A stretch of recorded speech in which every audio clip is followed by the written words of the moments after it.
मुझे एक सुंदर लड़की से प्यार हुआ था।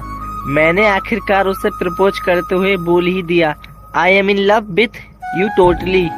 इसके बाद उसने जो कहा वो सुनकर कसम से मुझे अपने भाग्य पर से भरोसा उठ गया। वो बोली, टू टोटलो तेली माँ टोटली, तेलो बाप टोटलो, अले तेला पुलो खानदान टोटलो।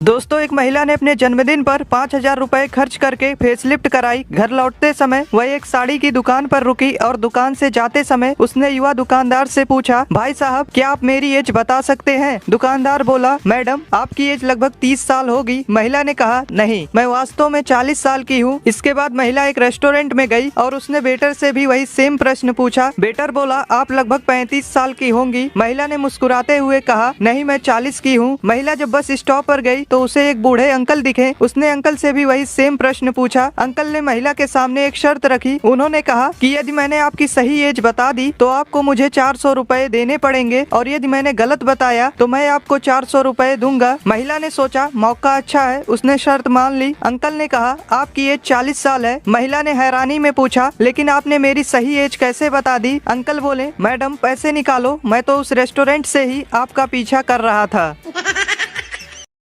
इस अजीबोगरीब स्कूल में किसी भी कलर का इस्तेमाल करना सख्त मना है, लेकिन एक दिन ये लड़की रेड लिपस्टिक लगाकर स्कूल आती है। प्रिंसिपल को इस बारे में पता चल जाता है और वह इसे धूप में स्कूल के सभी नियमों को पढ़ने की सजा देती है। लेकिन यह लड़की प्रिंसिपल के सामने ही उस नियमों की किताब को जला देती है, जिससे प्रिंसिपल और ज्यादा भड़क जाती है और इसे एक ऐसे कमरे में ले जाती है जहां 2 लाउड स्पीकर से स्कूल के सभी नियमों को उसके कान में बोला जाता है। लेकिन लड़की पर इसका भी कोई फर्क नहीं पड़ता और वह अगले दिन अपने बालों में ग्रीन रिबन लगाकर आती है। इस बार प्रिंसिपल उसे तेज रोशनी के सामने बैठा देती है, जिससे उसे अपने चेहरे पर बहुत तेज जलन होती है। लेकिन वह हार नहीं मानती और उसके अगले ही दिन अपने बालों को डाई कर लाती है। क्लासमेट्स उस पर हंसने लगते हैं। एक बार फिर प्रिंसिपल उसे सजा देने ले जाती है, लेकिन इस बार सभी स्टूडेंट स्कूल के खिलाफ प्रोटेस्ट कर देते हैं, क्योंकि उस लड़की के कारण उनका डर बिल्कुल खत्म हो गया था। प्रिंसिपल हार जाती है और सभी स्टूडेंट आजाद हो जाते हैं।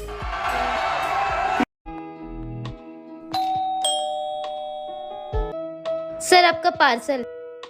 हैप्पी दिवाली। हाँ हाँ, हैप्पी दिवाली। सुनो, हाँ, दिवाली वाले दिन भी काम कर रहे हो? उसमें क्या है साहब, सबकी अपनी अपनी दिवाली होती है। कैसे? अरे साहब, किसी के लिए घर परिवार दिवाली है तो किसी के लिए माँ बाप का प्यार दिवाली है, किसी के लिए 2 रोटी कमाने का व्यापार दिवाली है तो किसी के लिए बेहतर कल का इंतजार दिवाली है। हाँ, सही बात है।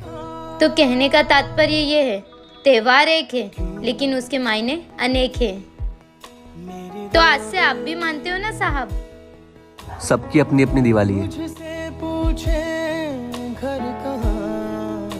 एक बार एक गरीब और अमीर लड़के में बहुत गहरी दोस्ती हुई, लेकिन उन दोनों की दोस्ती के बीच एक और अमीर लड़का आ गया। उसने अपने जैसे अमीर को तो गले लगाया, लेकिन गरीब को धक्का मारकर भगा दिया। फिर पहले अमीर ने पूछा कि तुमने उसे धक्का क्यों मारा? फिर दूसरे अमीर ने कहा कि गरीब से दोस्ती करने का कोई फायदा नहीं, वो कभी काम नहीं आते। फिर पहले अमीर दोस्त की किसी से लड़ाई हो गई और वो मारपीट पर उतर आए। उसने दूसरे अमीर दोस्त से फोन करके मदद मांगी और फिर दूसरा अमीर जब वहाँ आया तो अपनी जान की परवाह करते हुए वहाँ से भाग गया। और फिर पहले अमीर दोस्त को बहुत मार पड़ी। फिर रास्ते में दूसरे अमीर लड़के को वही गरीब लड़का मिला और बोला कि 2 गुंडे तुम्हारे दोस्त को बहुत बुरी तरह मार रहे हैं। फिर वो गरीब दोस्त अपने दोस्त को बचाने के लिए भागा। फिर वो अपनी जान की परवाह ना करते हुए उन गुंडों को मारने लगा, पर गुंडे उस पर भी हावी हो गए। लेकिन यहाँ बात जीत की नहीं, साथ निभाने की थी, जो उस अमीर ने नहीं गरीब ने निभाई। दोस्त अमीर गरीब नहीं होता, दोस्त वही होता है जो बुरे वक्त में आपका साथ दे।